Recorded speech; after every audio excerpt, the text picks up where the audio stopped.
Good morning friend, स्वागत है आप लोग का हमारे यूट्यूब चैनल पे। दोस्तों आज हम बात करेंगे सेक्शन 194 आर के बारे में। दोस्तों सेक्शन 194 आर 1 जुलाई 2022 से अप्लीकेबल कर दी जाएगी। अगर आप एक बिजनेसमैन हो तो दोस्तों ये वीडियो काफ़ी इंपॉर्टेंट होने वाला है आप लोगों के लिए, क्योंकि 1 जुलाई 2022 से आपको ये फॉलो करना पड़ेगा।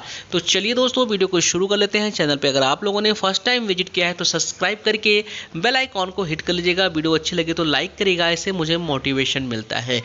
सर सेक्शन 194 आर बात करता है, अगर आप एक बिजनेसमैन हो और किसी भी रेसिडेंट को किसी प्रकार का बेनिफिट या इंसेंटिव पे करते हो तो इस केस में सर आपको टीडीएस काटना पड़ेगा।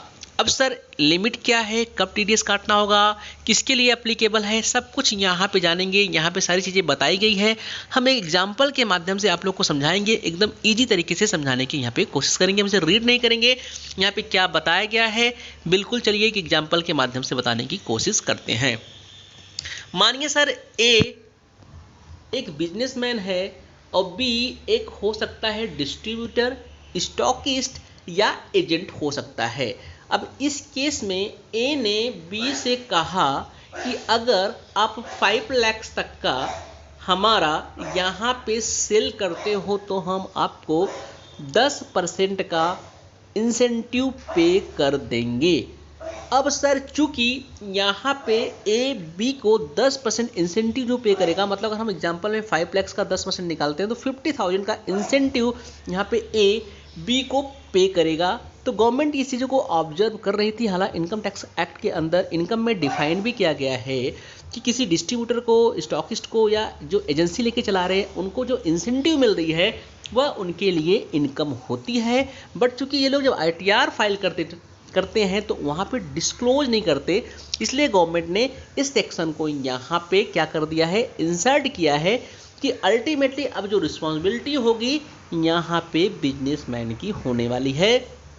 इनके ऊपर सारी रिस्पॉन्सिबिलिटी डाल दी कि आपको टीडीएस काटना पड़ेगा। अब ये जो इंसेंटिव है सर ये किसी भी फॉर्म में हो सकता है, या कैश के फॉर्म में हो या अदर काइंड्स हो सकता है। क्योंकि दोस्तों जब इंसेंटिव्स दी जाती है यहाँ पे डिस्ट्रीब्यूटर को, एजेंट को या जो एजेंसी चलाते हैं तो कुछ कैश के फॉर्म में दिया जाता है, या कभी कभी उनको फॉरेन ट्रिप दे दी जाती है, या उनके लिए कोई इवेंट ऑर्गेनाइज करा दी जाती है कंपनियों की तरफ से। इस तरीके से यहाँ पे इंसेंटिव या कोई बेनिफिट या दिया जाता है मोस्टली करके।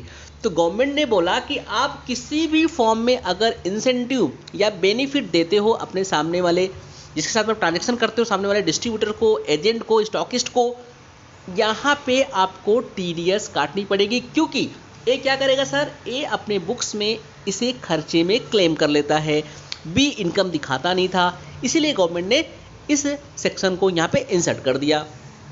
अब सर यहाँ पे बात आती है कि सर इसमें लिमिट क्या दिया गया है और किसके लिए एप्लीकेबल है। तो दोस्तों यहाँ पे बोला गया है कि अगर आप 20,000 से ज़्यादा का इंसेंटिव पे करते हो या 20,000 से ज़्यादा का यहाँ पे किसी प्रकार का बेनिफिट अपने डिस्ट्रीब्यूटर को देते हो तो आपको क्या करना पड़ेगा, टीडीएस काटनी पड़ेगी 10% से। लिमिट क्या है सर, मोर देन 20,000 तक का है तो आपको टीडीएस काटने की ज़रूरत नहीं है, बट मोर देन 20,000 हो गया तो आपको 10% टीडीएस काटना पड़ेगा और उसके पैन पे जमा कराना पड़ेगा। इससे क्या होगा सर, जो डिस्ट्रीब्यूटर है उसके 26 ईयर्स में रिफ्लेक्ट होगा और फिर उसे इनकम दिखाना पड़ जाएगा। तो गवर्नमेंट ने यहाँ पे अपना दिमाग लगा लिया।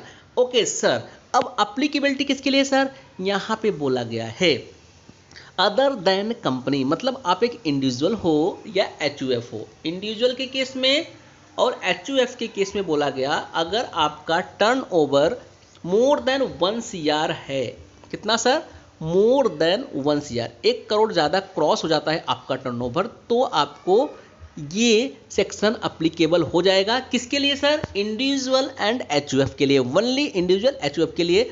बट अगर आप एक कंपनी हो, प्राइवेट लिमिटेड या लिमिटेड कंपनी, तो डे 1 से आपके ऊपर ये अप्लीकेबल हो जाएगा। कोई भी टर्नओवर की लिमिट नहीं दी गई है कंपनी के केस में, बोले इंडिविजुअल HUF के लिए 1 CR का दिया गया है। और कितने पे टीडीएस काटना है, मोर देन 20,000 से ज़्यादा का आप परक्यूजर्स पे करते हो किसी भी फॉर्म में, चाहे कैश के फॉर्म में या किसी एन अदर फॉर्म में, चाहे आप फॉरेन ट्रिप करा दो या उनके लिए कोई ऑर्गेनाइज कराओ इवेंट्स वगैरह, आपको TDS काटनी पड़ेगी। बस यही चीज़ें दोस्तों इस सेक्शन में बताया गया है, जो कि 1 जुलाई 2022 से अप्लीकेबल यहाँ पे हो जाएगी। हालांकि अगर हम कमीशन की बात करें, जो कमीशन लोग पे करते हैं उस पर TDS ऑलरेडी 10% कर रहे थे, लेकिन ये जो परक्यूजिट्स यहाँ पे लोग देते थे, जो इंसेंटिव देते थे डिस्ट्रीब्यूटर को, एजेंट्स को, ये कहीं ना कहीं वो लोग अपने इनकम को छुपा लेते थे। इसीलिए गवर्नमेंट ने अल्टीमेटली सारी रिस्पॉन्सिबिलिटी यहाँ पे कंपनियों के ऊपर डाल दी है। एक अच्छा स्टेप यहाँ पर गवर्नमेंट की तरफ से उठाई गई है। तो चलिए दोस्तों, आई होप आपको वीडियो अच्छी लगी होगी। मिलते हैं फिर नए वीडियो के साथ, तब तक के लिए जय हिंद, जय Bharat. Thank you for watching.